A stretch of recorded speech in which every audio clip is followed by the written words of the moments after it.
ناظرین، یہ بات تو آپ کے علم میں ہے کہ حضرت مولانا کلیم صدیقی دامت برکاتہم العالیہ 10 دن کے پولیس ریمانڈ پر ہے، جو کہ انشاءاللہ 4 تاریخ کو مکمل ہونے والا ہے اور اس کے بعد حضرت کی پیشی بھی ہو سکتی ہے۔ اس سے پہلے آج 2 اکتوبر کو تازہ ترین اپڈیٹ حضرت کے وکیل نے دی ہے۔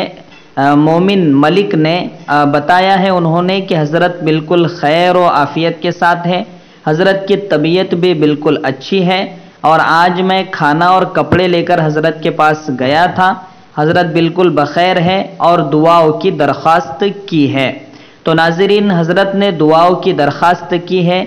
یہ خبر آپ کو دینی تھی۔ تو آپ تمام سے گزارش ہے کہ خود بھی دعائیں کریں اور حضرت کا یہ پیغام اور لوگوں تک بھی ضرور پہنچائیں، اس لیے کہ انشاءاللہ ثم انشاءاللہ 4 تاریخ کو عدالت میں پیشی ہونی ہے۔ اللہ کی ذات سے امید ہے باعزت حضرت بری ہوں گے اور انشاءاللہ سرخ رو بھی ہوں گے۔ لیکن اس سے پہلے آپ کو بتا دیں کہ حضرت کا جو پولیس ریمانڈ ہے وہ الگ نوعیت کا ہے، اس میں جو پوچھ تاچھ حضرت سے ہوتی ہے اس میں حضرت کے وکیل وہاں موجود ہوتے ہیں اور ان کی موجودگی ہی میں حضرت سے سوالات ہوتے ہیں، اور حضرت کو جو ریمانڈ ہے وہ مارنے والا ریمانڈ نہیں ہے،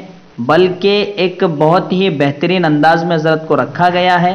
ATS کی حراست میں بس اسے کہا جا سکتا ہے، الحمدللہ مار وغیرہ حضرت کو نہیں دی جاتی ہے۔